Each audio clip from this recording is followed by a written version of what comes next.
Just a quick one to say, sorry, the audio in this episode isn't up to our usual standard. The file from the recorder was corrupted, so I've done my best to clean up the camera's microphone instead. It does a job, but it's just not up to the standard that I want from this podcast. Got Ollie Watkins as a match ball for the weekend against Leicester. I'm in. Go on.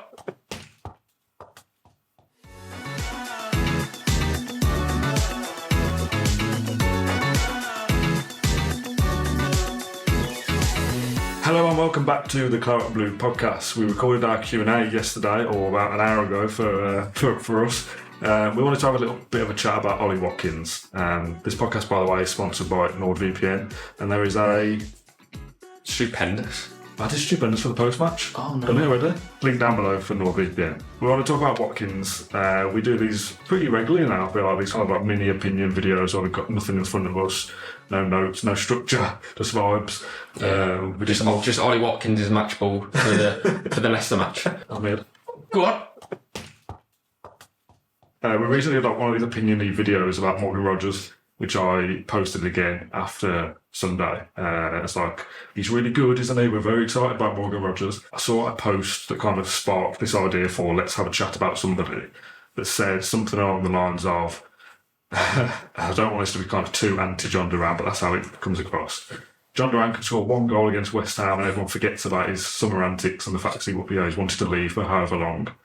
Ollie Watkins misses a couple of chances against Arsenal and everyone's forgotten like how good he was last season and how important he is to us, and he's not good enough, we need to get rid of him, and all that kind of massive overreaction. All the best strikers will miss chances, and I use this example on the post-match show for Arsenal. Erling Haaland misses chances.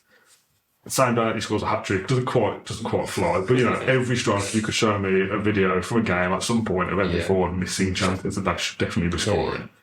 Watkins does this. This isn't news to anybody. I think he scored on game week 6 or 7 last year, his first goal of the season, and still went on to score 19. So he scored 19 in 30, or however many he ended up playing in the end. Without, if you take those first games out, I mean. When I left the stadium, I did a little piece of the camera when I walk around and talk. The walk and talk. Yeah, I don't know if it's entertaining at all, probably isn't. But that's like the first thing I said of actually Watkins didn't score for like the first 5 games of last season. I can't remember if it was against Brighton or maybe it was the goal against Chelsea where he scored his first goal last season. I can't quite remember. But I do remember at Stamford Bridge, just looking on social media quickly, I do work now, having a quick scan, and it was like a 60th minute. I think Gusto just got sent off. Well, I can't quite remember what minute it was, but Villa didn't make many chances in the game. They were obviously helped by the red card in the end at Stamford Bridge. Yeah. There's a situation where people, get Duran on, get Watkins off now because we need something more, and then Watkins goes at the other end and scores and wins the game. So, I'm not going to fall into a situation where we're suggesting that Watkins needs to break is the wrong word because he's had a break, but he needs to come out of fire knife a little bit or whatever. I was actually really encouraged. I think that is fueled a little bit by the fact that Duran scored against West Ham. And I think at Stamford Bridge, if I'm not mistaken, it was fueled that Duran had scored against Palace or something just previously. Right, yeah. I don't know where I'm getting this from, but I think that's all correct. It's probably wrong, but I think it is.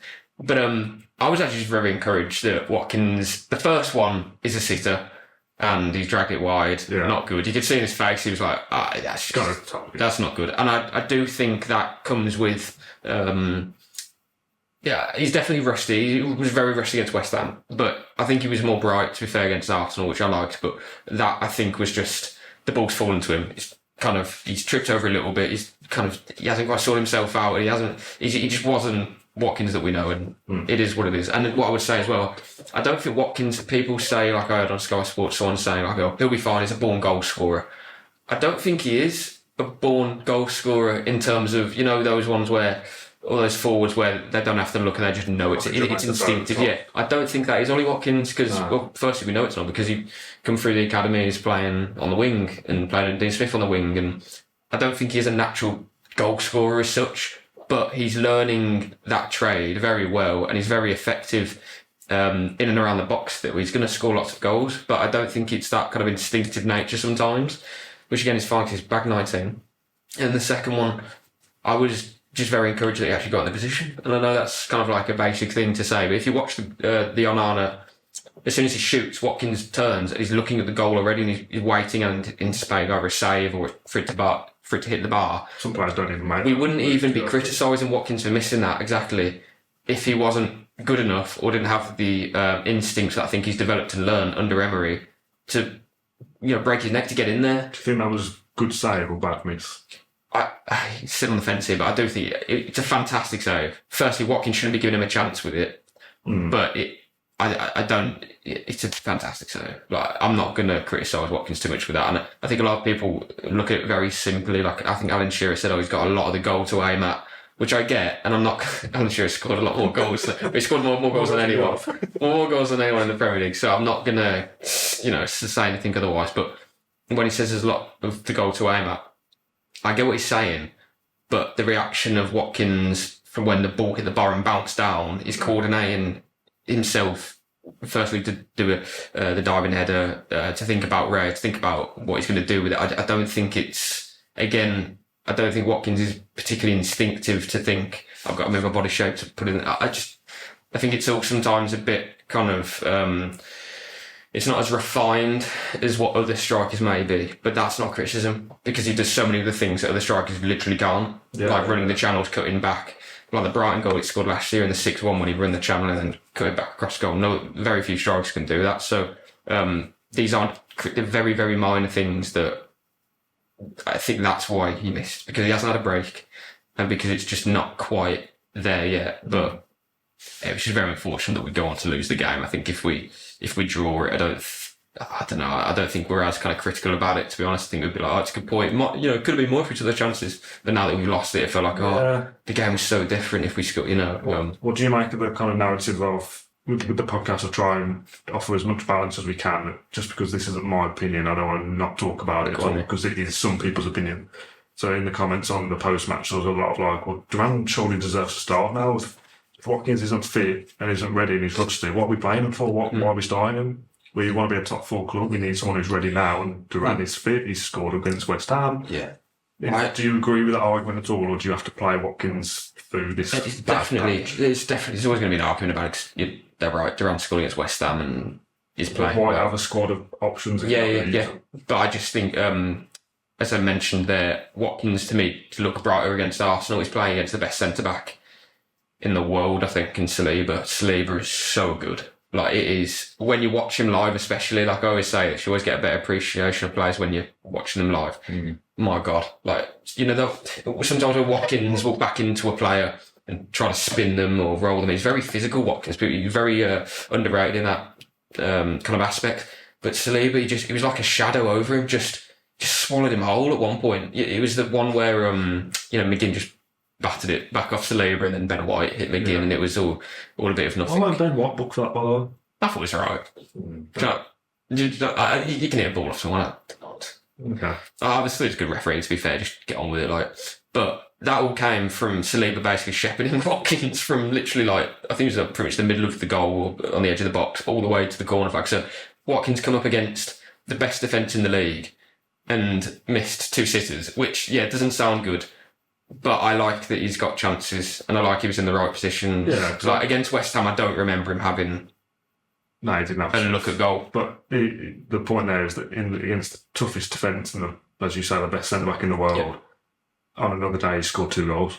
Yeah. Against the best team. And we know, this isn't Watkins of 2020 when it was a conversation of like, is he going to take these chances? You can't rely on him. Because genuinely, at that point, those were the things, and that was pre-Emery, and now Watkins has proven, okay, he is that player that can be a world-class striker, and sorry, he's the second, he's in the conversation for second best striker in the league with Alexander Isak. But on that day, unfortunately, it didn't go his way, but we know that over the course of the season, he's going to get close to 20. Maybe he gets 20. And again, like you said, last season, he didn't score in the first 5 or first few games or whatever it was. There was already conversations there. So, no, I have no issues. It's just a real shame for him more than anything. He's had a fantastic summer with England. That happened, by the way. That's kind of quick to forget in the world of football that moves very quickly. Didn't have a great game against West Ham, but no one expected him to. He was injured for a little period as well over pre-season. I don't think that injury is something that's going to be holding him back now. So, I'm looking forward to him playing against Leicester, and I hope that he can get a couple of goals. I mean, just 1 goal would be great, but I was infused by his performance against Arsenal. It's just, it's a shame that he's missed two chances like that. I think what's interesting when we talk about like him getting back to what he was, we just go, well, he scored 19 goals last year, like maybe he'll get 20. Let's not forget he got double figures in assists. Yeah. He's a player that contributes across the forward line. Yeah. So I don't know whether he's going to get the same amount of numbers this year as he did last in terms of both. If he got 24 goals and 6 assists, that'd still be an unbelievable season. It was less of one that he had last year. Yeah.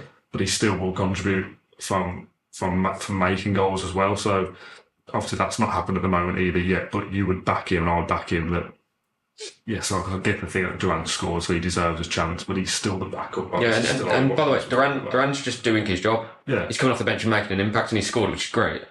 But that's what he's there for. Again, people will be quick to say, oh, sell Durant if he didn't make an impact or if he didn't score. So he's doing what he's asked of him. Well, I suppose the other way is how much more does Durant have to do to actually get plays? Yeah, I get that, but I've said before, I think you need a player like Durant to come off the bench, so that impact is that's what you need. If Watkins come off the bench, I don't think it's the same thing. You know, the dynamic has to be Ollie Watkins, who is one of the best strikers in the world. Kind of running the ragged for 75 minutes and then unleashing. Yeah, it's literally the best. Be chaotic and no one really knows how to defend against him because he doesn't even know what he's doing. Yeah, it's the best dynamic you can have, and Villa have got it really good there. So absolutely no worries about goals. And as you said, they're done like the amount of assists Watkins will get. That's why I mentioned earlier about I don't think he's as instinctive as other strikers, but he's got so much more that they don't have. So he is a fantastic player, and he'll continue to bag for us. It's just a real shame that he missed the quality of chance that he missed. I don't know what the XG would have been on those two, but yeah, he'll make it up as well over the season. So I think the start of the season this year is it easier than last? I feel like it probably is. I don't want to say like if he doesn't score, I'll be concerned because that's still like game week 5-6, which is when he scored last year. Yeah. But the level of opposition makes me think that surely he scores against Leicester or surely he scores against an Everton. Those are the games where he's going to run behind an aging Leicester centre back or something and then get space. And his mentality now is always the whole like, oh, you'll get another chance and you'll take it. Unfortunately, but that is his mentality. So when he did miss his first chance, I looked at him and I thought, he's gutted, but he'll be all right and he'll dust himself down and he'll get another chance and he'll take it. He didn't, but he had the chance to. And I get people will be saying, yeah, but you got to score. But I just, looking at the second goal, I just don't know how many strikers would have actually done what he did there. He was the only one in the box that was moving. And that isn't something we've seen of Watkins in previous seasons. So yeah, he's come a real long way under Emery, and I'm really excited for his seasons. It was just a shame he hasn't had a pre-season. He's had a bit of a niggle. It's that kind of cliche of like, it's good that he's getting in the right positions even though he's not scoring them.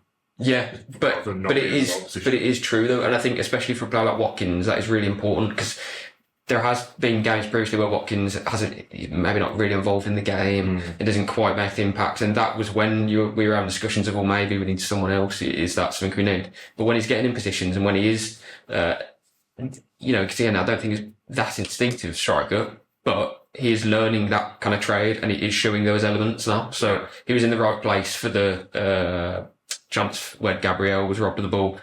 In the right place for the second goal, which a lot of strikers really don't think would have been, again, the only one moving in the box.